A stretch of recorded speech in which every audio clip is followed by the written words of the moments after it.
Ассалому алейкум ҷанабони азиз. Барномаи иттилоъоти набзи донишгоҳи давлатии ҳуқуқ, бизнес ва сиёсаи Тоҷикистонро бо тозатарин хабарҳо манзури шумо менамоем. Устодону муҳассилини донишгоҳ моҳи феврали соли равонро бо дастовардҳои назаррас ҷамъбаст намуданд, ки имрӯза бо рӯйдодҳои он ошно месозем. Дар барнома бо шумо Мавлуда Шарифова. Таваҷҷӯҳ намоед ба сархати хабарҳо. баргузории силсилаи чорабиниҳо роҷеъ ба ҳаёт ва фаъолияти қаҳрамони Тоҷикистон Садриддин Айнӣ. Конференсияи илмию амалӣ бахшида ба рӯзи байналмилалии забони модарӣ. баргузории семинари илмии амалӣ доираи масъалаҳои мубрами таълимӣ забонҳои хориҷӣ дар фазои таҳсилоти муосир дар партави паёми пешвои миллат. семинар, конференсия ва намоишҳои илмӣ дар доираи ҳафтаи кафедраҳои назарии иқтисодӣ, математикаи олӣ ва моделсозӣ. вохӯрии донишҷӯён бо номаяндагони мақомоти иҷроии ҳокимияти давлатии вилояти Суғд. машорити илмии амалии донишҷӯёни донишгоҳ, ҳашари умумӣ дар доираи 300 рӯзи ободонӣ. Ин ва дигар хабаргузоришҳо дар барномаи навбатии набзи донишгоҳ. дар партаи паёми асосгузори сулҳу ваҳдати миллӣ, пешвои миллат, президенти ҷумҳурии Тоҷикистон муҳтарам Эмомалӣ ба истиқболи 25-мин солгарди истиқлолияти давлатии ҷумҳурии Тоҷикистон бо ташаббуси раёсати донишгоҳ моҳномаи қаҳрамони Тоҷикистон оғоз ёфт. тибқи лоиҳа ҳар моҳ баргузории силсилаи чорабиниҳо роҷеъ ба ҳаёт ва фаъолияти яке аз қаҳрамони Тоҷикистон пешбинӣ гардида, ҳадаф аз баргузории ин гуна чорабиниҳо шиносоии бештари муҳассилин бо кору пайкори қаҳрамонон иборат мебошад. Таваҷҷӯҳ намоед ба гузориши аввалини барнома. бо мақсади тақвияти ҳисси баланди худшиносӣ ва худогоҳии миллӣ, ифтихори ватандорӣ ва арҷгузорӣ ба арзишҳои таърихию фарҳангӣ, тарбияи ахлоқу маънавиёти ҷавонон бо ташаббуси бахши илм ва инноватсия ва тарбияи донишгоҳ шурӯъ аз моҳи феврал моҳномаи қаҳрамонони Тоҷикистон оғоз ёфт.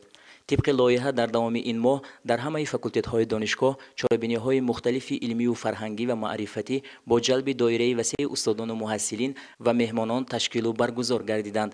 дар факултети сиёсатшиносӣ ва муносибатҳои байналхалқӣ конференсияи илмии назариявӣ таҳти унвони Садриддин Айнӣ муаррихи беҳамтои тоҷик доир гардид, ки дар он устодони донишгоҳ профессор Мулло Шоҳдавлатов дар мавзӯи Садриддин Айнӣ ва асари ӯ қаҳрамони халқи тоҷик Тимур Малик, доцент Ҳабибулло Туатов дар мавзӯи Садриддин Айнӣ ва ҳаракати ҷадидия, доцент Ҷурабек Исомиддинов таҳти унвони Садриддин Айнӣ нахустин муҳаққиқи таърихии инқилоби Бухоро маърузаҳои илмӣ намуданд.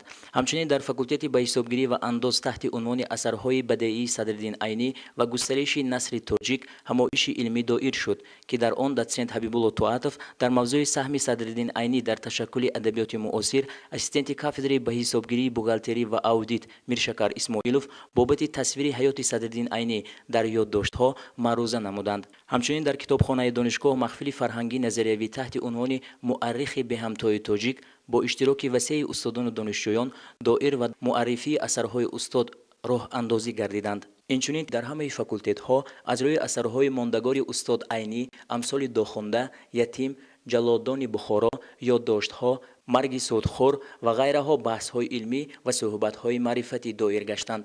ин моҳ дар тамоми донишгоҳ, дар факултаҳои донишгоҳ дар асоси ҳаёт ва фаъолияти асосгузори сардафтари адабиёти муосири тоҷик устод Садриддин Айнӣ сурат мегирад. тамоми чорабиниҳо ва ин чорабиниҳо бисёр хуб шуд, ки мавзӯӣ ба роҳ монда мешавад, чаро ки мо наметавонем дар чанд дақиқа тамоми ҳаёт ва фаъолияти устод Айнӣ бар ин абармардро барои шогирдон, барои ҷавонон манзур дошта бошем. ин чорабиниҳо ҳар кадоме барои ҳар як донишҷӯи мо сабақи алоҳидае медиҳад, чаро ки дар ибрати ин 6 нафар қаҳрамони Тоҷикистон тарбия намудани ҷавонон дар рӯҳияи ватандӯстӣ, дар рӯҳияи касбшиносӣ, дар рӯҳияи худогоҳӣ кӯмак мерасонад.